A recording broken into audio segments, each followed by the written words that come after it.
TTD పాలక మండలి సమావేశం ముగిసింది. టీటీడీ చైర్మన్ బిఆర్ నాయుడు అధ్యక్షతన జరిగిన ఈ సమావేశంలో పలు కీలక నిర్ణయాలు తీసుకున్నారు. దేశంలోని అన్ని ఆలయాలకు టీటీడీ నుండి ధ్వజస్తంభాలు సమకూర్చేందుకు ఉద్యానవనం ఏర్పాటు చేయాలని నిర్ణయించారు. టీటీడీలోని 31 విద్యా సంస్థలలో డిజిటల్ క్లాస్ రూములు ఏర్పాటు చేయనున్నట్లుగా బిఆర్ నాయుడు తెలిపారు. భక్తుల సౌకర్యార్థం తిరుపతిలో 20 ఎకరాలలో ఇంటిగ్రేటెడ్ టౌన్షిప్ ఏర్పాటు చేస్తామని వివరించారు. సాఫ్ట్వేర్ ఇవన్నీ కూడా సిబ్బంది తదితర సౌకర్యాలు కల్పించేందుకు ఆమోదం తెలపడం జరిగింది.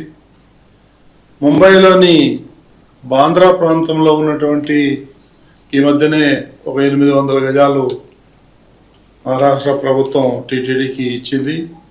దాంట్లో 14.4 కోట్లతో అక్కడ ఆలయం నిర్మించాలని చెప్పేటి విషయాన్ని ఆమోదించడం జరిగింది.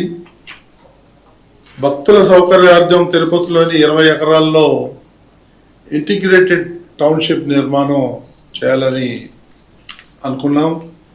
దానికి ఇప్పుడు ఎక్కడైతే తిరుమలలో కింద అలిపిరి దగ్గర ఈ శిల్పకళలు ఏదైతే తయారు చేస్తున్నారో వాళ్ళని వేరే చోటకు మార్చి అక్కడ ఉన్నటువంటి 20-25 ఎకరాల్లో అక్కడ ఒక పెద్ద టౌన్షిప్ 20-25 వేల మంది భక్తులకి సౌకర్యార్థం ఉండేటట్టుగా వసతి, అక్కడనే వాళ్ళకి అన్నదానం, అక్కడి నుంచి పైకి రావడానికి ట్రాన్స్పోర్టు, ఒక ఎంటర్టైన్మెంటు, ఇవన్నీ కూడా టూరిస్ట్ కాంప్లెక్స్ కట్టాలనేటువంటిది ఉద్దేశంతో ఈరోజు బోర్డు ఆమోదం తెలిపింది.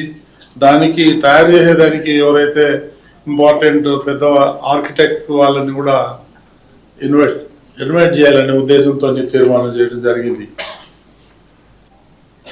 టీటీడీలోని 31 విద్యా సంస్థల్లో డిజిటల్ క్లాస్ రూమ్లు, సీసీ కెమెరాలు, కంప్యూటర్లు, అందుకు అవసరమైనటువంటి సాఫ్ట్వేర్ ఇవన్నీ కూడా సిబ్బంది తదితర సౌకర్యాలు కల్పించేందుకు